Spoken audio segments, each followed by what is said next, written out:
किए थे कि अगर महागठबंधन में लड़ेंगे तो 5 MP नहीं जीतेंगे। अभी लिख लीजिए, अब चाहे किसी गठबंधन में लड़े, भाजपा के साथ भी लड़े, नीतीश कुमार को 20 से कम विधायक अगली बार जदयू को आएगा। अगर नहीं आया तो मैं राजनीति से संन्यास ले लूंगा। इस आदमी को परिदृश्य है, उस पर अगर आप सवाल करना चाहते हैं वो भी आप कर सकते हैं। बहुत बहुत धन्यवाद।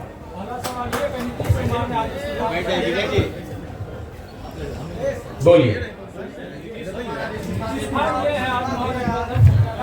माइक से पूछिए, बिल्कुल इत्मीनान से पूछिए, कोई घबराहट नहीं। 1 घंटा बैठे, बोलिए। बिहार में राजनीतिक घटनाक्रम के तहत नीतीश कुमार ने महागठबंधन सरकार से इस्तीफा दिया है, तो एनडीए के साथ सरकार बनने वाले हैं, इसके क्या? मेरे भाई, अगर आप पिछले 1 साल के मेरे वक्तव्यों को देखेंगे तो शायद एकमात्र व्यक्ति मैं रहा हूं जो कैमरे पर कहता रहा है कि नीतीश कुमार बस कभी भी पलट सकते हैं। आप मेरे कितने भी वक्तव्य उठाकर देख लीजिए, हर जगह हमने कहा है ये नीतीश कुमार की राजनीति का हिस्सा बन गया है। लेकिन आज जो घटना हुई है ये नीतीश कुमार के संदर्भ में नहीं है। नीतीश कुमार पलटू राम है या पलटू राम नेताओं के सरदार हैं, ये तो बात पहले से जनता जानती है। आज की घटना ने, अभी जो हुआ है, इसने ये दिखाया कि पूरे बिहार में जितने राजनीतिक दल और नेता हैं सब पलटू मार। आज ये भी तय हुआ कि नरेंद्र मोदी, अमित शाह और भाजपा वाले भी उतने ही बड़े पलटू मार है जो अभी 2 महीना 4 महीना पहले कह रहे थे कि नीतीश कुमार के लिए बिहार में भाजपा का दरवाजा बंद है। ये पलटू मार पूरी राजनीतिक व्यवस्था है, इसलिए कि कल तक जो नीतीश कुमार को गाली दे रहे थे भाजपा के वर्कर, समर्थक, कार्यकर्ता, आज ही से इनको सुशासन का नया प्रतिमूर्ति बताने लगेंगे। ये पलटू मार व्यवस्था इसलिए है कि आज तक राजद जो उनको सुशासन और भविष्य का नेता बता रही थी, अभी आज शाम होते होते वो फिर नीतीश कुमार को गाली देंगे। उनको शराबबंदी में माफियागिरी दिखने लगेगी, भ्रष्टाचार उनको बिहार में दिखने लगेगा। अभी सुबह तक नहीं दिख रहा था। तो नीतीश कुमार पलटू मार है, ये तो पूरा दुनिया जानता है। अब ये बहस का, ये कोई डिस्कवरी का मुद्दा नहीं है। इस घटना ने ये दिखाया कि नीतीश कुमार ने अपने ही रंग में यहाँ के पूरी राजनीतिक व्यवस्था को रंग दिया है, जिसमें भाजपा और राजद दोनों ही उतने ही बड़े पलटूमार है जितने बड़े नीतीश कुमार है। आगे सर लोकसभा चुनाव है, विधानसभा चुनाव है, तो ये जो घटना हुई है इसका कितना असर पड़ेगा सर? देखिए, लोकसभा के चुनाव के नजरिए से मैंने पहले भी कहा है और कैमरे पर कहा है कि नीतीश बाबू अगर महागठबंधन में लड़ते तो उनको 5 सीट भी नहीं आने वाला था। ये तो लोगों को पता था। और जब हम लोग कह रहे थे तो उनका कोई दल का आदमी चिल्लाता था, अरे प्रशांत किशोर को क्या आता है। ये तो डर इतना है ना, लोगों को पता है। मैं कोई ऐसे बिहार का कोई नेता तो हूं नहीं कि कह दूंगा कौन जीतेगा। अगर मैं कह रहा हूं कि नहीं आएगा 5 तो नहीं आएगा 5। इसी डर से पहले तो भागे, उनको मालूम था भी खाता नहीं खुलने वाला है, तो भागे भाजपा में।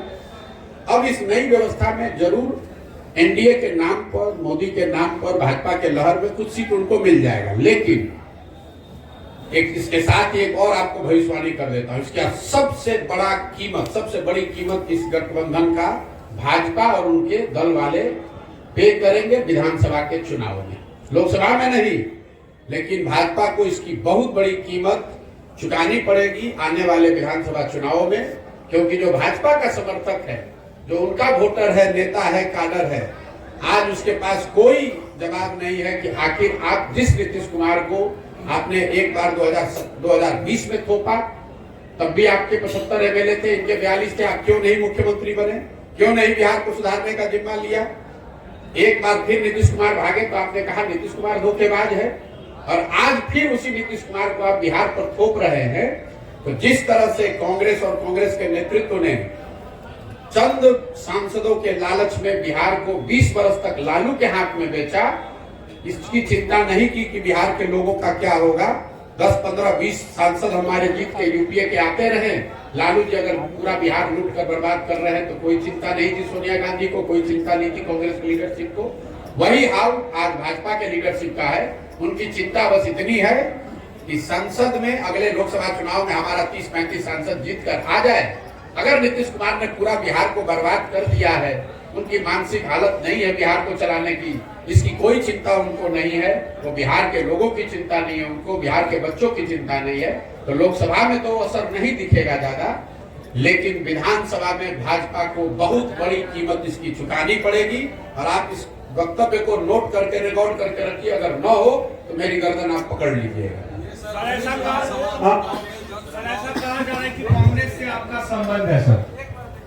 मेरे भाई ऐसा है कि मेरा संबंध किससे है कि बताने वाले पंडित कितने हैं बिहार में कि बेचारे 1.5 वर्ष से कोई बता रहा है कि मैं भाजपा से मेरा संबंध है, कोई बता रहा है कांग्रेस से है, कोई बता रहा है नीतीश और लालू से है। मेरा संबंध इस देश में ज्यादातर बड़े नेताओं और दलों से रहा है, लेकिन पिछले 2 वर्ष से जब से मैंने वो काम छोड़ दिया, मैंने एक ही संबंध बनाया और उसको निभाने की कोशिश कर रहा हूँ। वो है संबंध बिहार की जनता से।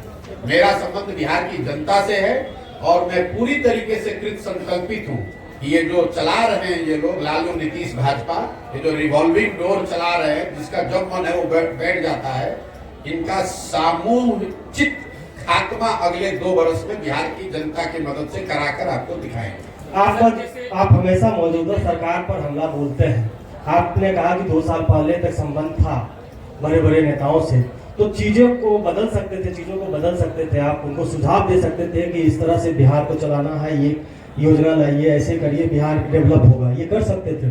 बिल्कुल कर सकते थे, किया भी। 2015 में बिहार की राजनीति से मेरा कोई लेना देना कभी नहीं रहा, लेकिन 2015 में जब यहाँ मैंने नीतीश कुमार की मदद की तो उसके साथ साथ 7 निश्चय का कार्यक्रम भी बनवाया, बिहार विकास मिशन की परिकल्पना भी की, लेकिन हम कोई मंत्री नहीं बने, हम यहाँ कोई ओहदा लेके नहीं रहे, हम तो चले गए।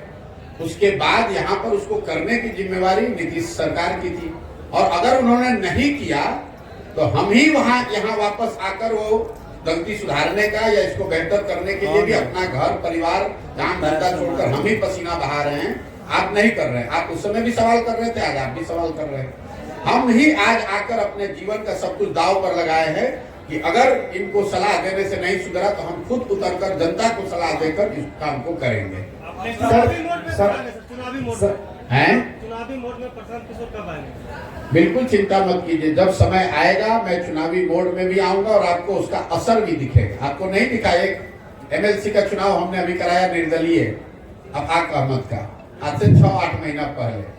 उसमें एक ओर से महागठबंधन के उम्मीदवार थे, 30 वर्ष के जीते हुए एमएलसी, उनकी मृत्यु हुई तो उनका लड़का लड़ रहा था, और वहां के 5 भाजपा के सांसद लगे हुए थे अपने कैंडिडेट को जिताने में। ये सर जीता कौन? जनसुराज समर्थित आदमी। आप इस पर भरोसा रखिए, इतना हमें ज्ञान है कि यहाँ चुनाव कब होगा।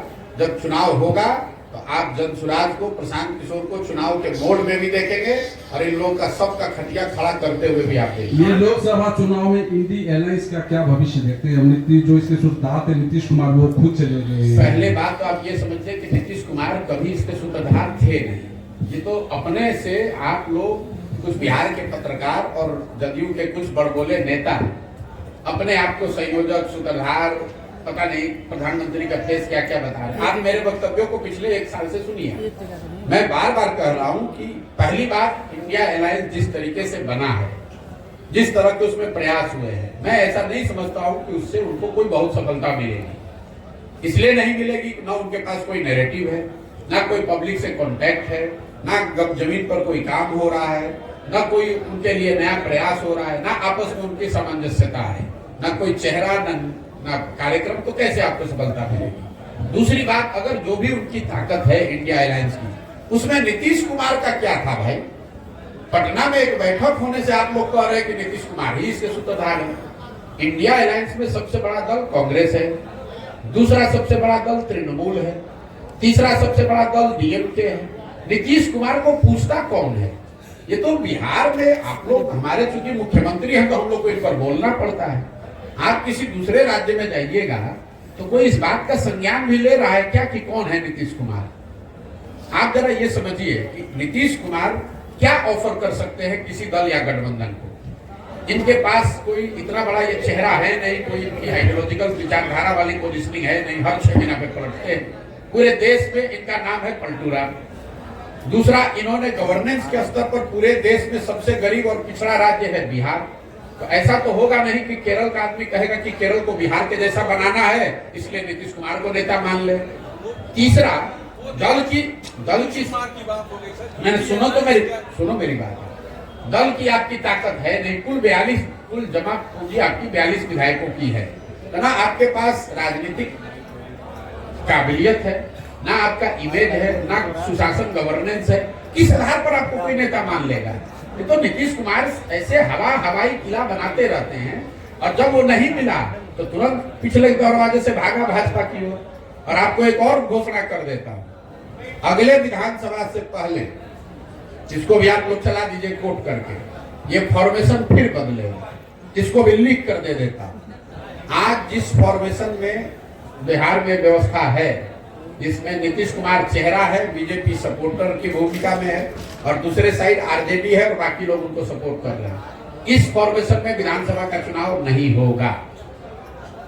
कौन कहा? पिछली बार भी मैंने कहा था कि ये जो महागठबंधन और भाजपा बना है, इसमें अगला चुनाव नहीं होगा, ऑलरेडी टूट गया।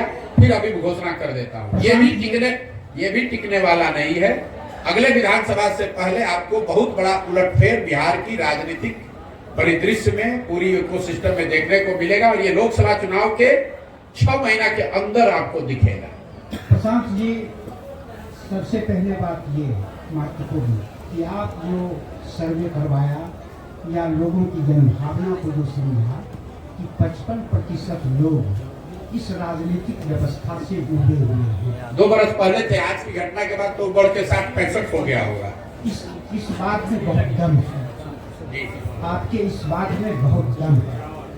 उस 55% लोगों को कोई विकल्प नहीं मिलेगा। अब जो विकल्प देने की एक बात हो रही है, क्या उस विकल्प में फिर वही जातवाद या वही पूंजीपति वर्ग आएंगे जो इस तरह का?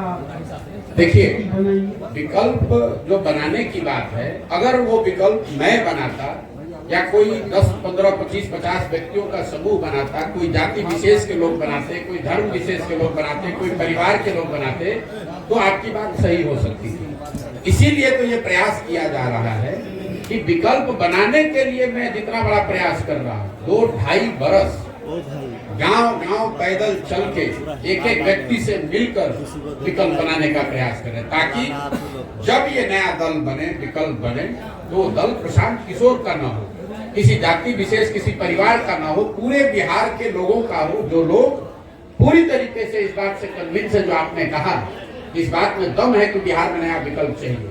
और मेरा ऐसा मानना है कि बिहार में 1% लोग, अगर 100 में 1 आदमी, 50 लोग चाहते हैं नया विकल्प बने, 55 लोग, लेकिन अगर 100 में 1 आदमी भी विकल्प बनाने के लिए खड़ा हो गया, तैयार हो गया, तो पूरे बिहार में करीब 13-14 लाख लोग मिलकर इस दल को बनाएंगे, जो अपने आप में विश्व के स्तर पर सबसे बड़ी घटना होगी। आज तक 10-15 लाख लोग मिलकर कोई दल नहीं बनाए हैं। ये प्रयास हम कर रहे हैं कि लाखों लोग, 10 लाख लोग से ज्यादा लोग मिलकर इस दल की स्थापना करें, ताकि वो किसी एक व्यक्ति का दल ना हो, उसको लोकतांत्रिक तरीके से बनाया जाए। जो लोग इसको बनाएं वो तय करें कि इस दल का नाम क्या होना चाहिए, वो लोग तय करें कि इस दल का संविधान क्या होना चाहिए, वो सारे वर्गों का दल हो, सारे लोगों, सारे जातियों का दल हो, सारे बिहार के उन लोगों का दल हो जो चाहते हैं कि बहुत हुआ, अब नहीं सह सकते हैं, अब हमें नया विकल्प चाहिए। ये लालू, नीतीश और भाजपा से आगे बढ़ने देखने का समय आ गया है, और जनता इसके लिए तैयार है। उसको सिर्फ एक मदद चाहिए। मेरी भूमिका एक कुम्हार की है। घड़ा जो है वो तो मिट्टी और चाक से बनता है। मिट्टी और चाक बिहार में तैयार है, फैला पड़ा हुआ है। मुझे उसको एक साथ करके सही मात्रा में पानी डालकर गूंद कर चाक पर थोड़ा सा सहारा देंगे, अपने आप को खड़ा होकर आएगा और आपको नया विकल्प बिहार में दिखेगा। और 2 बरस में बिहार में जो ये व्यवस्था बनेगी, पूरा देश इसको देखेगा कि जो बिहार के लोगों ने करके दिखाया है। आज पूरे देश में हम लोग की हंसी उड़ाई जा रही है।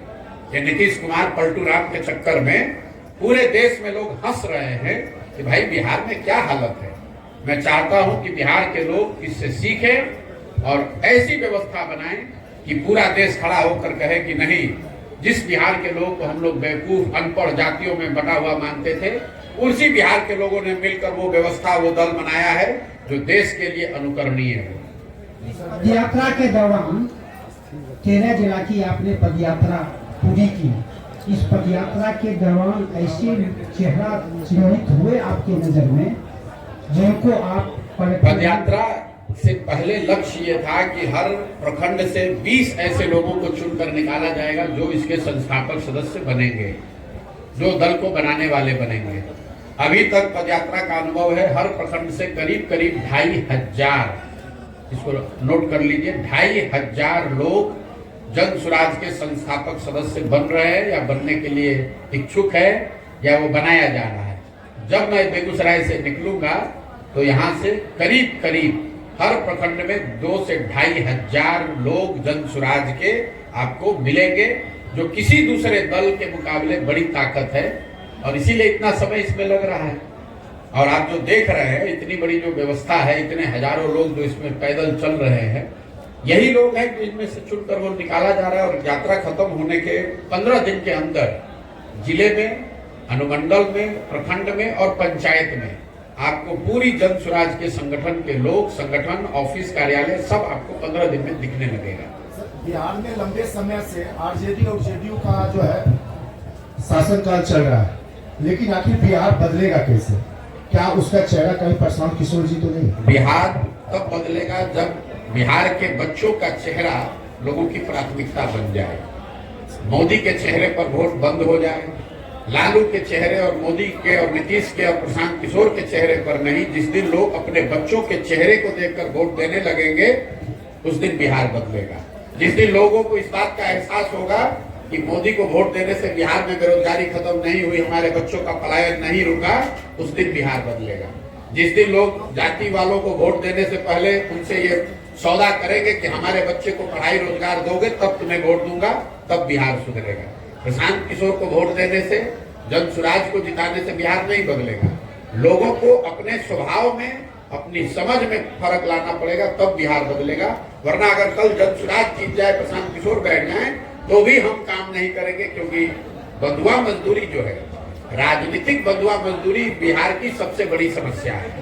कोई जाति के आधार पर बंधुआ मजदूर है, कोई धर्म के आधार पर बंधुआ मजदूर है, कोई लालू के डर से भाजपा का बंधुआ मजदूरी कर रहा है, कोई भाजपा के डर से लालू का बंधुआ मजदूरी कर रहा है।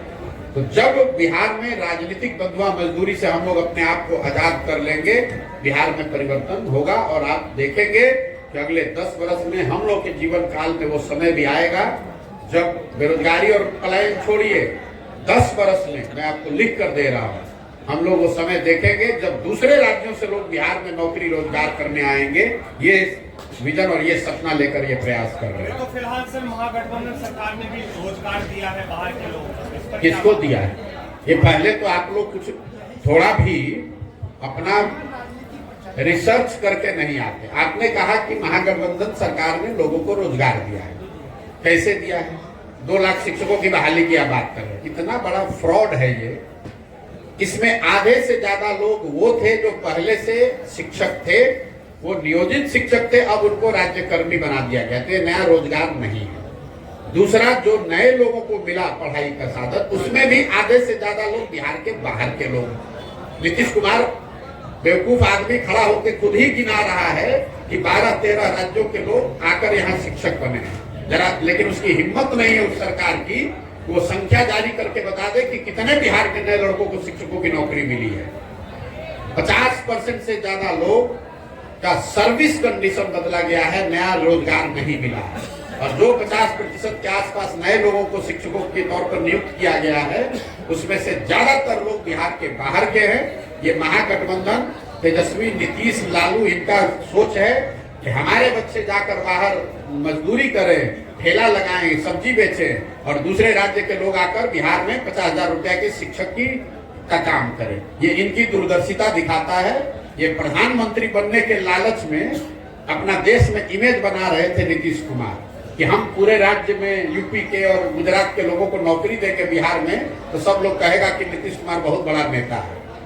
ये आदमी अपनी कुर्सी और अपनी महत्वाकांक्षा के लिए बिहार के किसी भी वर्ग का, किसी भी व्यक्ति का कुछ भी बेचने को तैयार है। ये बिहार की जनता देख रही है कि नीतीश कुमार, आज के नीतीश कुमार अपनी कुर्सी बचाने के लिए, अपनी महत्वाकांक्षा के लिए कुछ भी कुर्बानी देने को तैयार है। बिहार के लोगों की बलि चढ़ जाए, इस आदमी को कोई चिंता नहीं है। सर अपने पद चिन्हों में महात्मा गांधी जी को रखने का क्या मतलब है?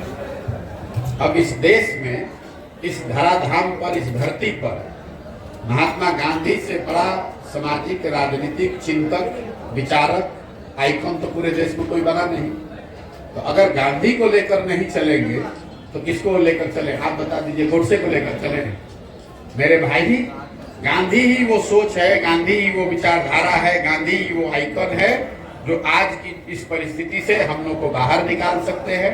इसी सोच को साथ में लेकर समाज के सभी वर्गों को जोड़ा जा सकता है। इसी सोच और उन्हीं के बताए हुए रास्ते पर चलकर बिहार को राजनीतिक बंधुआ मजदूरी से आजादी दिलाई जा सकती है। गांधी ने अपने विचारों से, अपने कार्य से, अपने आचरण से, अपने प्रयास से देश को आजाद कराया। बिहार अभी जरूरत है कि बिहार के लोग उन्हीं गांधी के मार्ग पर चलकर, उन्हीं के बताए रास्ते को फॉलो करके राजनीतिक बंधुआ मजदूरी से अपने आप को आजाद कराए। सर, आप कहते हैं कि युवाओं और पढ़े लिखे लोगों को राजनीति में आना चाहिए, लेकिन जन स्वराज में आपके अलावा तो कोई और चेहरा नहीं दिखता। क्योंकि आपको चेहरे देखने की आदत है। बिहार में आपको चेहरा खोज रहे हैं। जो यहाँ जितना बड़ा क्रिमिनल है, बदमाश है, ठग है, शराब का व्यापारी है, जो रोज दल बदलता है, वो आपको बड़ा चेहरा दिखता है। और जो हजारों जमीन से जुड़े हुए लोग जन स्वराज में जुड़ रहे हैं, उसको आप चेहरा नहीं मानते हैं। वो सब आदमी, हमने अभी बताया कि करीब करीब 2500 लोग हर प्रखंड से जुड़ रहे हैं। तो आपके लिए वो सब लोग उड़ीसा के हैं, लेकिन वो लोग तो कहीं दिख नहीं रहे हैं। कहाँ नहीं दिख रहे? आपका बस और बस आप ही दिख रहे हैं। भैया कहाँ नहीं दिख रहे? एक दिन भी चले पदयात्रा में? पदयात्रा में एक दिन भी चले हो? एक दिन भी आपने पदयात्रा को कवर किया? ये बाहर जो लड़के, सैकड़ों लड़के बैठे हुए हैं, ये इसलिए आपको नहीं दिख रहा है कि क्योंकि ये किसी विधायक के लड़के नहीं। आपकी सोच यही है। आप सोचते हैं कि किसी विधायक का एक लड़का आ जाएगा तो उसका इंटरव्यू लोगे और बताओगे कि ये बहुत बड़े नेता है। ये बिहार के गांव के वो लड़के हैं जो जज्बा रखते हैं, जो बिहार को सुधारना चाहते हैं। इनके पास पैसा नहीं है, इनके बाबूजी मंत्री विधायक नहीं है, लेकिन ये आपको चेहरा नहीं दिख रहा है। चेहरा कब दिखेगा? कोई बहुत बड़ा क्रिमिनल हो, उसका लड़का यहाँ बैठेगा तो आप कहिएगा कि बहुत बड़ा चेहरा है। कोई विधायक का लड़का आके यहाँ बैठेगा तो उसका बहुत बड़ा चेहरा बताइएगा। और ये सैकड़ों लड़के जो अपना जीवन खपाकर बिहार को सुधारने के लिए इसमें जुड़ रहे हैं, ये आपके लिए चेहरा नहीं है। सर आपने बात की सर शिक्षा में सुधार की, नेता 2014 में जैसे आपने लोकसभा में भाजपा के लिए काम किया जी, इसके बाद आप जो है जदयू में उपाध्यक्ष पद पर भी रहे। तो 2014 में जो लोकसभा का चुनाव हुआ था उसमें आपने भाजपा के लिए काम किया। जब आपका वहां मनोकामना पूर्ण नहीं हुई तो फिर आपने जदयू में काम किया। और जदयू में काम करने के बाद आपको क्या लगता है कि दोनों की पार्टी में आपने काम किया? संभवतः शायद जो अन्य पार्टी में भी आपने प्रयास किया और ये प्रयास में जब सफलता नहीं मिली है तब आपने जन स्वराज की जो है पार्टी का जो पद यात्रा प्रारंभ की, इस पर क्या कहना चाहेगा? मेरे भाई, आपका इतना ज्ञान है कि आपके ज्ञान ने हमको आह्लादित कर दिया। आपको दो ही याद है, हम 2014 में नहीं, 2012 में भाजपा का गुजरात में मदद किए, 2014 में उनके लिए काम किया, 2015 में नीतीश कुमार को यहाँ मदद किया। उसके बाद पंजाब में, तेलंगाना में, आंध्र प्रदेश में, तमिलनाडु में, महाराष्ट्र में, दिल्ली में, बंगाल में, 10 राज्यों में हमने लोगों की मदद की है। तो पहले तो अपना जानकारी पूरा कर लीजिए। और जो काम हमने किया है वो डंके की चोट पर किया है, चोरी नहीं की है, किसी का लूटा नहीं है। अपने दिमाग से, अपने परिश्रम से, अपने ताकत से, अपने लिए, अपने समाज के लिए, बिहार के लिए कुछ नाम ही अर्जित किया है। दूसरी बात, हम किसी मुख्य, हमारा जो काम है वही हमारी पहचान है। आज आप लोग ये 70 लोग आए हैं इंटरव्यू लेने, इसलिए नहीं कि हम पैदल चल रहे हैं, इसलिए कि आप 10 बरस का मेरा काम जानते हैं। अगर हमने वो काम नहीं किया होता तो जैसे अभी भाई साहब बता रहे थे कि कोई चेहरा नहीं दिख रहा है, आपको भी हम इसी बेगूसराय से गुजरते तो आप कहते ही कौन है। तो 10 बरस किए हैं काम तभी आप आए हैं। हम किसी मुख्यमंत्री प्रधानमंत्री के लड़के नहीं हैं कि पैदा हुए और कहे कि अब हम हैं तारनहार सबके, इसीलिए वो काम किया। आपने कहा कि हमारी मनोकामना पूर्ण नहीं हुई, हमारे मन की कामना आपको मालूम है, इसके लिए तो आपको धन्यवाद करना चाहता हूँ। लेकिन जहां तक देश जानता है, उस 10 बरस में इस देश में उस विधा में हमसे बड़ा नाम तो किसी का नहीं था, चाहते जीवन भर वही काम करते। लेकिन जब वो ताकत, वो पहचान, वो शक्ति बनी, जब अनुभव पूरा हुआ तो उसको लेकर यहाँ आए हैं और 2 बरस से सब कुछ छोड़कर अपने जीवन का खेत में रहते हैं, गांव में चलते हैं। 2 बरस से रात दिन एक किए हुए हैं, यहाँ की स्थिति को सुधारने का प्रयास किया जाए। आपने कहा उस दल को किया, उस दल को किया।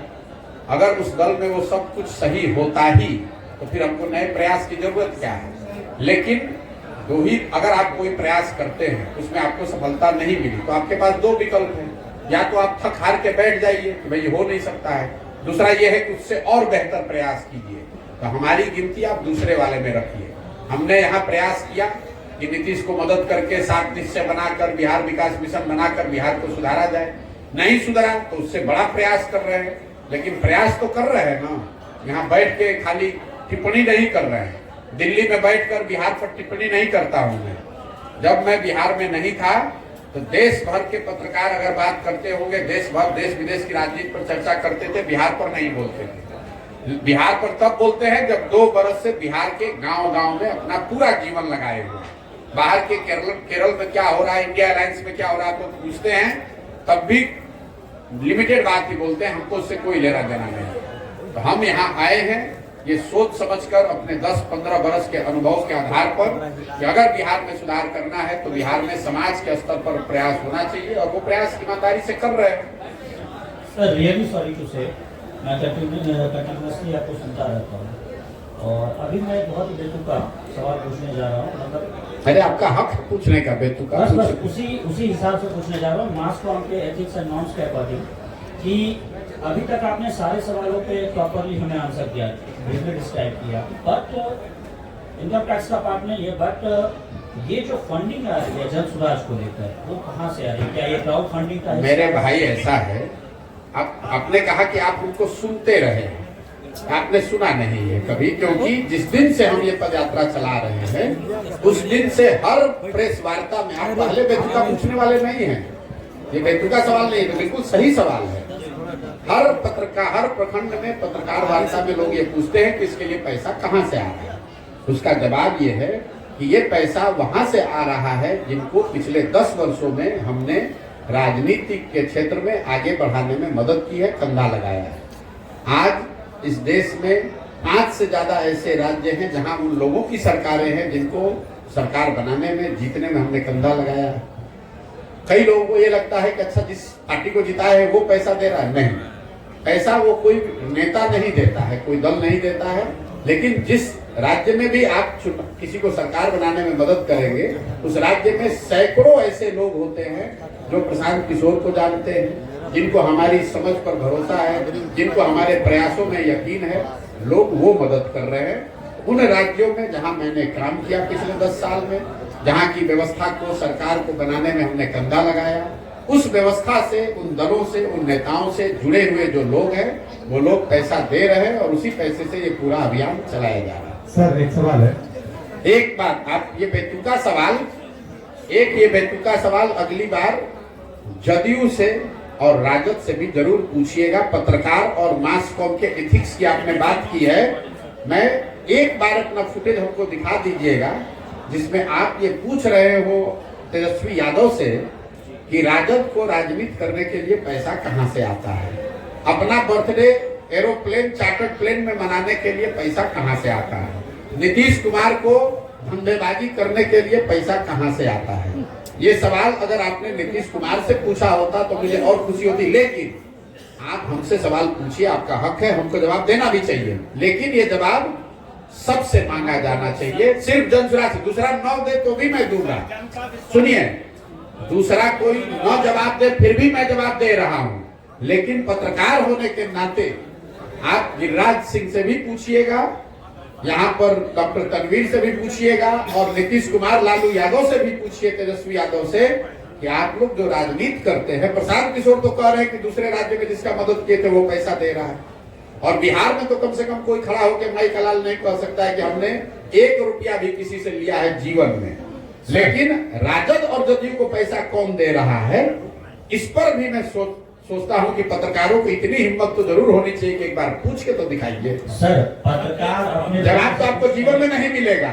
सुनिए, ऐसा है, जवाब तो आपको जीवन में नहीं मिलेगा, लेकिन इतनी हिम्मत दिखाइए।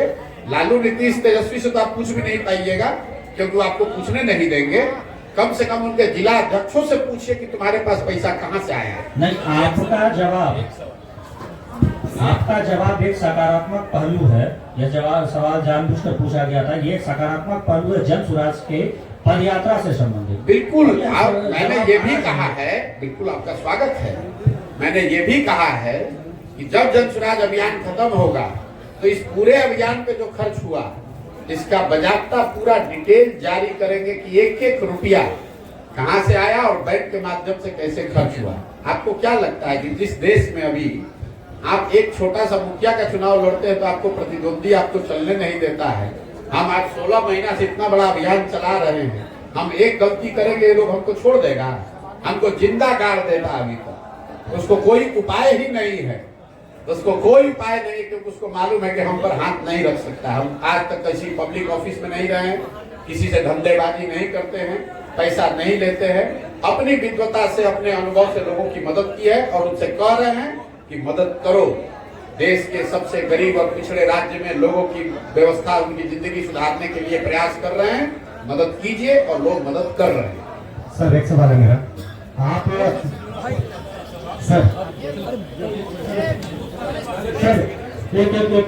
भाई देखिए, आपको पूछना है, आप 2 घंटा बैठिए, लेकिन बीच में उठिएगा तो गड़बड़। जब आप जितने देर करना है साथ आपने पद यात्रा की है, तो क्या लगता है कि नीतीश कुमार के इतने पलटने के बाद जो जनता नहीं सुधरी, जो वोटर नहीं सुधरे, वो क्या इस बार पलटने पर सुधर पाएंगे? मेरे भाई, ये आपका भ्रम है कि जनता नहीं सुधर रही। आज के तारीख में आप लोग भी पत्रकार हैं, मैं दावे के साथ कैमरे पर कह रहा हूं कि अगर किसी एक नेता के खिलाफ सबसे ज्यादा गुस्सा बिहार में है तो वो है नीतीश कुमार।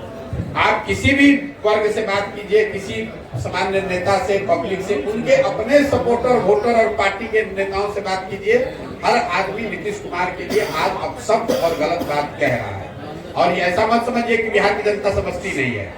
यही नीतीश कुमार हैं, 2010 में इनके नाम और चेहरे पर बिहार की जनता ने 206 विधायक जिताया था। आज यही नीतीश कुमार हैं जिनकी दशा यह है कि 40-42 को विधायक जीता हुआ है और एमपी के चुनाव में हारने के डर से यह आदमी फिर भागकर भाजपा के शरण में गया है कि अगर मोदी जी भाजपा का साथ नहीं रहा तो खाता नहीं खुलेगा। अगली बार लिख लीजिए, अभी पिछले बार घोषणा किए थे कि अगर महागठबंधन में लड़ेंगे तो 5 एमपी नहीं जीतेंगे। अभी लिख लीजिए, अब चाहे किसी गठबंधन में लड़े, भाजपा के साथ भी लड़े, नीतीश कुमार को 20 से कम विधायक अगली बार जदयू को आएगा।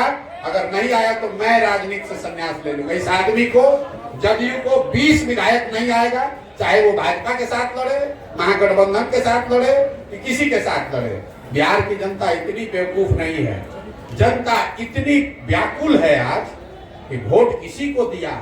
ये आदमी पलट पलट के, आप समझिए जनता आज कितना असहाय फील कर रही है, वोट किसी के नाम पर लिया। ये आदमी अपने आप को इतना चतुर समझता है, ये चतुर नहीं है, धूर्त है।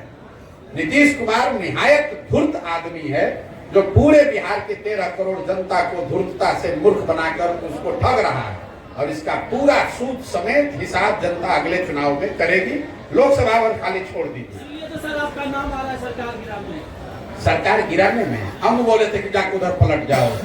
ये नीतीश कुमार इतना धूर्त है, जब महागठबंधन भागे तो कहा कि प्रशांत किशोर भाजपा के एजेंट हैं। आज जितने हमारे मुसलमान भाई हैं, भाजपा विरोधी जो लोग हैं बिहार में, उनको इसका चेहरा पहचानना चाहिए कि आदमी कितना बड़ा धोखेबाज है। सर 25 की भविष्यवाणी लगे रखकर बीजेपी को भविष्यवाणी तक करते हैं। भविष्यवाणी नहीं करते हैं, ये तो आप जानते हैं कि प्रशांत किशोर भविष्यवाणी नहीं करता है। सुनिए मेरी बात, मैंने जीवन में सिर्फ एक बार, बिहार आने से पहले सिर्फ एक बार भविष्यवाणी की थी, बंगाल के चुनाव को लेकर। जब पूरे देश के लोगों ने कहा कि भाजपा को 200 सीट आएगा, तो हमने कहा कि इनको 100 नहीं आएगा और 100 से ज्यादा आएगा तो संन्यास ले लेंगे। भाजपा को आया 77। मैंने बिहार में आकर दूसरी घोषणा की कि नीतीश कुमार महागठबंधन में नहीं टिकने वाला, अगर टिक के लड़ेगा तो 5 एमपी नहीं आएगा। महागठबंधन से पहले छोड़कर भाग गए, 2 तो ठीक हो गया। अब तीसरी घोषणा अभी कर देते हैं। जिस फॉर्मेशन में भी नीतीश कुमार लड़े, अगले विधानसभा चुनाव में नीतीश कुमार की दल जदयू को चाहे भाजपा के साथ लड़े, महागठबंधन में लड़े, अकेले लड़ जाए, 20 सीट नहीं आएगा। अगर आएगा तो ये आप लोग सब रिकॉर्ड कर रहे हैं, नोट करके रखिए। मैं जीवन में अपने काम से संन्यास ले लूंगा। बिहार की जनता के विद्वता पर मुझे इतना यकीन है। सर बिहार कि भाई हम जितना घोषणा कर रहे हैं उतने सुनो। सर बिहार में जो जातीय जनगणना हुई है, इसलिए उसको 20 से कम सीट आएगा नीतीश कुमार को, क्योंकि जनता ये सुनिश्चित करना चाहती है कि नीतीश कुमार को इतना कम सीट दो कि कोई गणित लगा के ये आदमी फिर से मुख्यमंत्री न बन जाए। सर बिहार में जो जातीय जनगणना हुई है, बिहार वासियों को कितना इससे क्षति भोगना पड़ेगा, और क्या आप इसे सही मान रहे हैं या गलत? और लोकसभा विधानसभा को कितना प्रभाव पड़ेगा? नीतीश कुमार, लोग कोई कहता है कि भाजपा जात धर्म का कमंडल का राजनीति करता है, ये मंडल की राजनीति करते हैं। नीतीश कुमार ऐसा चालू आदमी है कि कमंडल और मंडल दोनों की राजनीति करना चाहते हैं। इनको कोई फायदा नहीं होगा। मैंने पहले भी कहा है, जातिगत सर्वे से नीतीश और लालू ने ये दिखाया कि उन्होंने अपना प्रमाण, अपना कीचड़ अपने मुंह पर लगाकर दिखाया कि 30 वर्ष से जिन जातियों के नाम पर वो राजनीति करते रहे हैं, उनके भलाई के लिए, उनके बेहतरी के लिए इन दोनों लोगों ने कुछ नहीं किया है। अगर उनकी हकमारी हुई है, जो कि आंकड़ों में दिख रहा है, इन्हीं के आंकड़ों में दिख रहा है, वो हकमारी किसने की है? पिछले 32 साल से तो लालू और नीतीश ही सत्ता में है। इन्होंने उनको कोई जगह नहीं दी, उनको कोई विभाग नहीं दिया, उनको संसाधन नहीं दिए, उनके बच्चों के पढ़ाई की व्यवस्था नहीं की, उनको रोजगार नहीं दिया, उनके नाम पर राजनीति की, उनके राजनीति पर कुर्सी पर बैठे। तो जनता उसको देख चुकी है। और अगर अभी तक जो लोग बता रहे थे कि जातिगत सर्वे इतना बड़ा मास्टर स्ट्रोक है कि नीतीश कुमार ही उससे, तो इनको भागने की जरूरत क्या पड़ी? हम तो ये बात पहले से घोषणा कर रहे हैं कि जातिगत सर्वे का इनको नुकसान होगा, क्योंकि सब ने देख लिया कि तुम जाति की बात करते हो, जाति की गणना करते हो, उसके लिए करते कुछ नहीं हो, मलाई मारते हो तुम और लालू जी। इसलिए भैया, अगर इनको दम था तो अभी फिर सरकार बनाए हैं। किसी मुसलमान को बना दे होम मिनिस्टर, किसी अति पिछड़े को बना दे होम मिनिस्टर। तो क्या बकवास कर रहे हो यार? मैं ये कह रहा हूँ, कभी सरकार भाजपा, अभी तो लालू जी के साथ बनाए तो उसमें तो हक नहीं दिया। अब अगर भाजपा के साथ बनाए हैं तो अति पिछड़ों को, दलितों को नीतीश कुमार अपने पार्टी के किसी अति पिछड़ा को होम मिनिस्टर बना दे। मैं चुनौती दे रहा हूँ, किसी अपने पार्टी के दलित महादलित साथी को फाइनेंस मिनिस्टर बना दें, शिक्षा मंत्री बना दें। हम देखते हैं, अगर चुनौती दे रहे हैं, अगर बना दे तो मान जाएंगे। बहुत बहुत धन्यवाद। लोकसभा चुनाव है, विधानसभा चुनाव है, तो ये जो घटना हुई है इसका कितना असर पड़ेगा सर? देखिए, लोकसभा के चुनाव के नजरिए से मैंने पहले भी कहा है और कैमरे पर कहा है कि नीतीश बाबू अगर महागठबंधन में लड़ते तो उनको 5 सीट भी नहीं आने वाला था। ये तो लोगों को पता था। और जब हम लोग कह रहे थे तो उनका कोई दल का आदमी चिल्लाता था, अरे प्रशांत किशोर को क्या आता है? ये तो डर इतना है ना, लोगों को पता है। मैं कोई ऐसे बिहार का कोई नेता तो हूं नहीं कि कह दूंगा कौन जीतेगा। अगर मैं कह रहा हूं कि नहीं आएगा 5 तो नहीं आएगा 5। इसी डर से पहले तो भागे, उनको मालूम था भी खाता नहीं खुलने वाला है, तो भागे भाजपा में। अब इस नई व्यवस्था में जरूर एनडीए के नाम पर, मोदी के नाम पर, भाजपा के लहर में कुछ सीट उनको मिल जाएगा। लेकिन एक इसके साथ एक और आपको भविष्यवाणी कर देता हूं, इसका सबसे बड़ी कीमत इस गठबंधन का भाजपा और उनके दल वाले पे करेंगे विधानसभा के चुनाव में। लोकसभा में नहीं, लेकिन भाजपा को इसकी बहुत बड़ी कीमत चुकानी पड़ेगी आने वाले विधानसभा चुनाव में, क्योंकि जो भाजपा का समर्थक है, जो उनका वोटर है, नेता है, काडर है, आज उसके पास कोई जवाब नहीं है कि आखिर आप जिस नीतीश कुमार को आपने एक बार 2020 में थोपा, तब भी आपके 75 एमएलए थे, इनके 42 थे, आप क्यों नहीं मुख्यमंत्री बने? क्यों नहीं बिहार को सुधारने का जिम्मा लिया? एक बार फिर नीतीश कुमार भागे तो आपने कहा नीतीश कुमार धोखेबाज है, और आज फिर उसी नीतीश कुमार को आप बिहार पर थोप रहे हैं। तो जिस तरह से कांग्रेस और कांग्रेस के नेतृत्व ने चंद सांसदों के लालच में बिहार को 20 वर्ष तक लालू के हाथ में बेचा, इसकी चिंता नहीं की कि बिहार के लोगों का क्या होगा। 10, 15, 20 सांसद हमारे जीत के यूपीए के आते रहे, लालू जी अगर पूरा बिहार लूट कर बर्बाद कर रहे हैं तो कोई चिंता नहीं थी सोनिया गांधी को, कोई चिंता नहीं थी कांग्रेस की लीडरशिप को। वही हाल आज भाजपा के लीडरशिप का है। उनकी चिंता बस इतनी है कि संसद में अगले लोकसभा चुनाव में हमारा 30-35 सांसद जीत कर आ जाए। अगर नीतीश कुमार ने पूरा बिहार को बर्बाद कर दिया है, उनकी मानसिक हालत नहीं है बिहार को चलाने की, इसकी कोई चिंता उनको नहीं है, वो बिहार के लोगों की चिंता नहीं है, उनको बिहार के बच्चों की चिंता नहीं है, तो लोकसभा में तो असर नहीं दिखेगा ज्यादा, लेकिन विधानसभा में भाजपा को बहुत बड़ी कीमत इसकी चुकानी पड़ेगी। और आप इस वक्तव्य को नोट करके रिकॉर्ड करके रखिए, अगर न हो तो मेरी गर्दन आप पकड़ लीजिएगा।